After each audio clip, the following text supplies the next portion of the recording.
What's going on, guys? It's Nick here, back in the video. This week, you'll request a breakdown of Jahmyr Gibbs versus Jonathan Taylor versus Saquon Barkley. If you have a trio you want me to break down next week, put it in the comment section below, upvote the responses you agree with. So let's start things off with Jahmyr Gibbs. Gibbs was drafted 12th overall by the Lions last season. Got off to a bit of a slow start, at least given the expectations, right? We thought going into the year he was going to be incredible. And then the first, month and a half wasn't that great.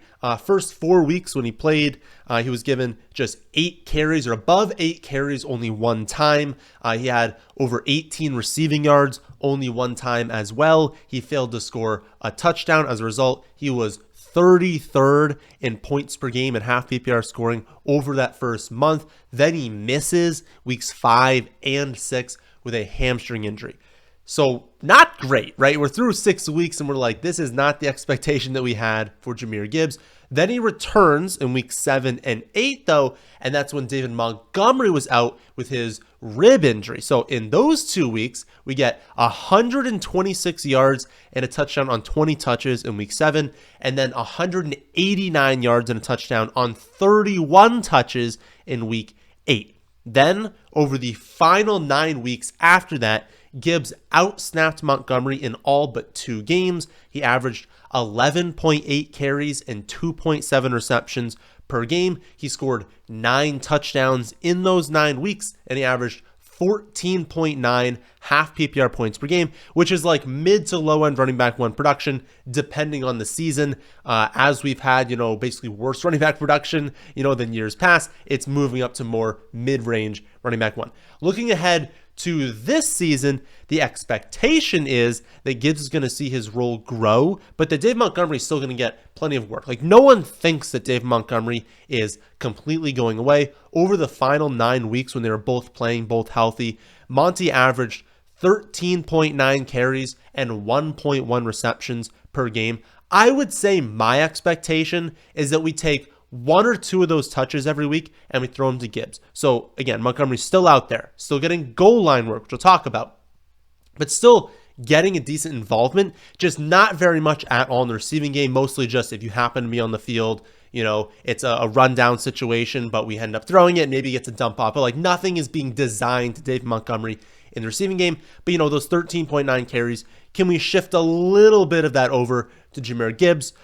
Gibbs averaged 0.92 half PPR points per touch as a rookie. And so if he maintains that efficiency, which we should expect him to do, he'll be somewhere in the 15.5 to 17 points per game range, with obviously upside for more if Dave Montgomery misses any time. Remember, the 2 games he played without Montgomery, he went nuclear. And any weeks Montgomery misses, you'd be like, Jahmyr Gibbs is easily a top 3 running back in those weeks with, again, 150-yard upside, multi-touchdown upside, no matter who the opponent is.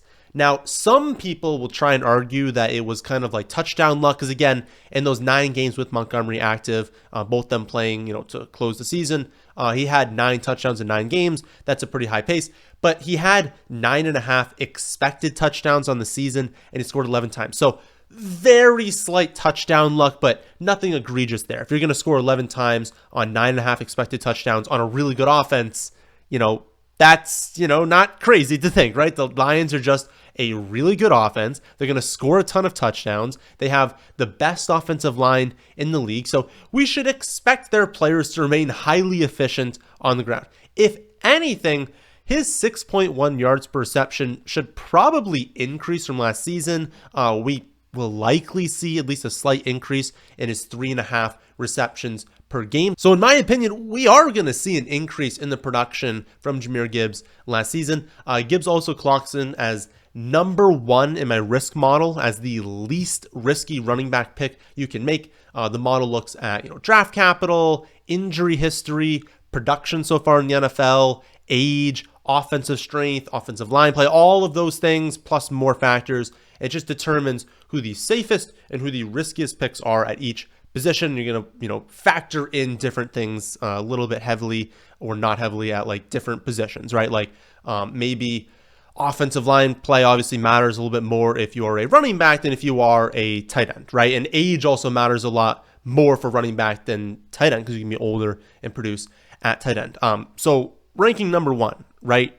Gibbs has everything going for him. He showed us last season that he can post low-end running back 1 numbers on only 15.6 touches per game. So even if the touches remain the same, at worst, he's going to be a low-end running back 1. So that would be a negative for where you have to take him, because you're not taking him as like 8th, 9th, 10th running back off boards. You're taking him as roughly the 4th or 5th running back off boards. But if we also think that the touches are probably going to increase, and we still have that baked in upside that, maybe it's not 1 or 2 touches per game going from Montgomery to Gibbs. Maybe it's like 3 to 4, in which case he's going to end up being a phenomenal pick. And then one last thing, I've mentioned a lot, but it's definitely worth repeating. The Lions play a ton of games indoors. They're indoors 14 of their 17 games this season, including 13 of the first 14 games that they play. That, again, is very important for a player like Gibbs. If you think about like David Montgomery, it's not as important, because like you think about like a snow game for like David Montgomery, or you think of like a rain game, something like that. All of his values on the ground anyway, so we don't care too much. And if they lean more run heavy, it's like that was his workload anyway. So if anything, he might gain value in games like that. But for Gibbs, you want fast games, you want aerial attacks, you want high scoring games, and all of that is just more prevalent in dome games. So a very, very big positive for Jahmyr Gibbs. I really think the Lions are going to lead the NFL in touchdowns this season. So Gibbs has, 15 to 17 touchdown upside in his range of outcomes. So that's Gibbs. How about Jonathan Taylor? Taylor will be entering his 5th season in the NFL. He'll be 25 all season. He was a very young rookie. He's coming off his worst season of his career thanks to an ankle injury to start the season, forced him to miss the first month of the year, and then torn thumb ligament, forced him to miss another 3 games near the end of the season. Honestly, Taylor didn't look fully healthy really at any point last season, and you can see it in his snap rates, right? Like when Jonathan Taylor is healthy, he's playing at least 75%, but in that range of like 75 to 85% of the snaps every week. Last season, he only had 3 games of at least 65% of the snaps out of a possible 10. In those 3, he averaged 23.6 carries, 2.6 receptions per game. He scored 18.6 half PPR points per game. I know that's too small of a sample, but my point is he's still an elite running back, and he has an elite touch ceiling. He could easily have the most touches of any running back in the NFL, and if he doesn't have the most touches, he could easily have the most carries. He's going to average, over 20 carries every week when he's out there, and that's a significant weekly ceiling. We just didn't see him healthy at all last season, and so the numbers aren't going to look that great. This season, all signs point to him being a running back 1 from week 7 on. So when he finally was the starter again after his injury, week 7 on, he was 3rd amongst running backs in half PPR points per game, despite, again, only playing 66% of the snaps on average. He's, now easily the clear lead back. You had Zach Moss last season, who, again, was really playing more. Not that Zach Moss is so amazing running back, but he's capable, and he was playing more because Taylor was kind of just banged up all season. You got him gone. He's on the Bengals now, and so it's only Trey Sermon, Evan Hull. Sermon's probably going to be the backup on early downs, but like he's not going to get many touches. Evan Hull backup on 3rd downs, but it's like, again, not going to get that many touches. Colts have my 4th rated offensive line. They're going to be top 3s in plays run this season. They're going to play at a very fast pace. They're just going to run a ton of plays on offense. And while they're projected to score 17th most points per game on offense, we do know that a large portion of their touchdowns will be rushing. Taylor's also currently 2nd behind McCaffrey in odds to lead the league in rushing yards, and he's 3rd behind McCaffrey and Derrick Henry in odds to lead the league in rushing touchdowns. So we know the rushing yards and touchdowns are going to be there. He's my model's 2nd safest running back pick you can make behind Jahmyr Gibbs. I don't know if he's ever going to reach his 2021 totals when he had nearly 2,200 total yards and 20 touchdowns, but I can say 2,000 yards is in his range of outcomes, again, with more of that coming on the ground. And if he ended up with like 18 touchdowns this season, I wouldn't be shocked. I wouldn't be like, oh, how did that happen? And be like, well, yeah, did he have like a ton of games where he had 27 carries, 2 receptions. He's going out there approaching 30 touches a few times and is clearly who they're going to lean on when they get in the red zone. Yeah, it makes sense that he can rack up the yards and touchdowns. So a phenomenal pick again this season. And again, only 25, even though it's his 5th year in the NFL. So tough call between him and Gibbs. We'll go over that at the end. But we have a third running back to throw into the mix, and that is Saquon Barkley. Saquon re-entering his 7th season in the NFL at age 27. It'll be his first time playing with a different team, though. He left the Giants to join the Eagles this offseason. When we look at this move, right, in a lot of ways, the jump couldn't be bigger, right? He goes from the 2nd worst offensive line to join the 2nd best offensive line. He leaves the 3rd lowest scoring offense to one that projects to be top 6. He leaves a team that was below average in plays per game to one that will likely be top 5, but definitely top 7. Like, I understand people's concerns that Jalen Hurts is going to steal a lot of the goal line touchdowns, and it is a concern that I share as well. But we also need to remember that the Eagles offense scored 1.1 more offensive touchdowns per game than the Giants did last season. So that's an extra 18 or 19 touchdowns. So it's okay if Jalen Hurts even again runs for 15. You've just got more touchdowns overall because it's a much better offense overall, plus the increase in efficiency you'll have joining, a better offensive line, a better team with better weapons. Teams can't stack the box as much, more offensive plays. Like, everything sets up much better than it did on the Giants. But again, I don't want to discount the fact that Hurts ran for more than twice as many rushing touchdowns than the Eagles running backs in total did last season. In total, Eagles running backs had 7 rushing touchdowns. Jalen Hurts himself had 15. Now, we do need to remember that the running backs were DeAndre Swift and Kenneth Gainwell, right? Those are not goal line backs. Swift was actually 15th in the NFL with 10 carries inside the 5-yard line. He just only converted 2 of them into touchdowns. And if you were running the Eagles offense, would you be like, all right, like, Swift is 2 for 10 at getting a touchdown inside the 5. Jalen Hurts is 13 of 16. He scored 13 rushing touchdowns on 16 carries inside the 5. Who are you going to lean on, right? You're way more successful doing the tush push, so of course you're going to continue doing that.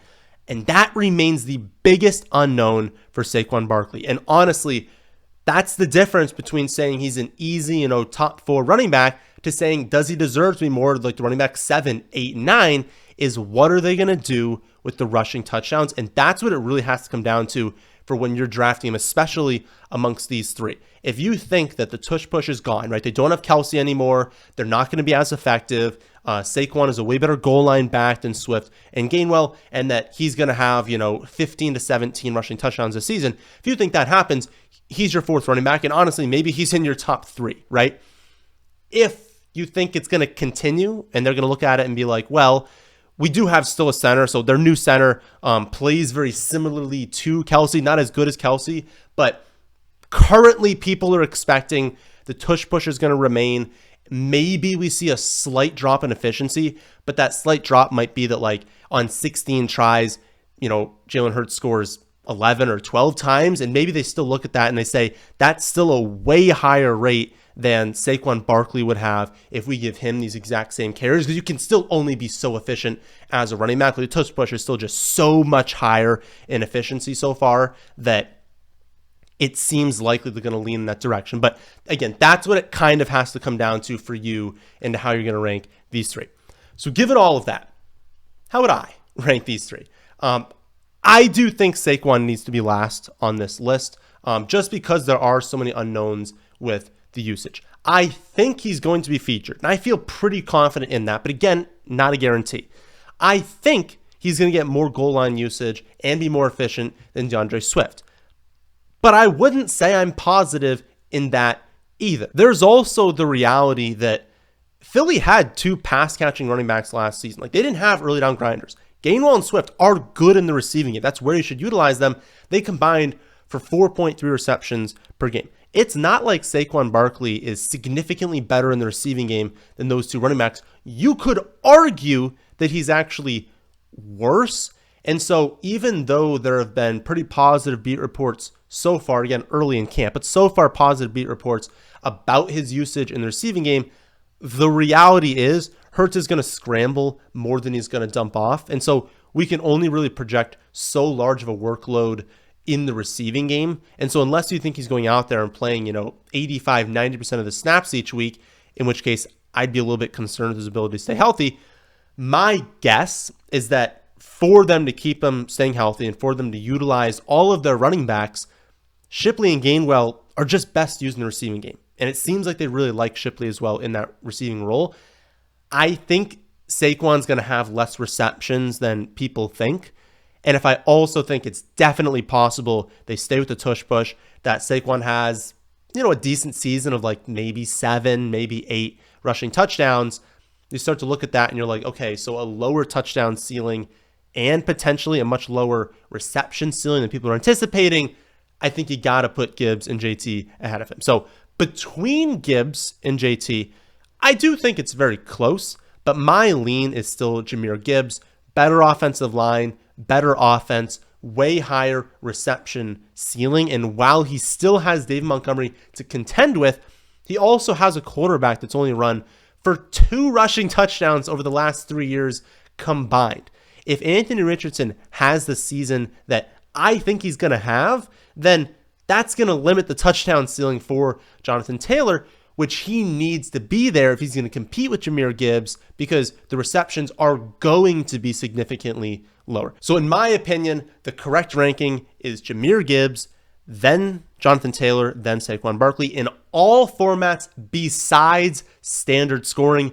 In standard scoring, Jonathan Taylor moves to first because receptions don't matter in that format, and he does have a significantly higher rushing projection. So if you watch this far, be sure to leave a like and click subscribe as well so you don't miss out on any free content. And speaking of free content, I have the ADP app up and running on the website, and it is completely free. You can see industry average ADPs across all the major platforms, along with what picks are the best to make at each position on each platform. Again, completely free on my website, thefantasyfootballadvice.com. I'll be back tomorrow with another video, but that, my friends, is the end of this one, and thanks for watching.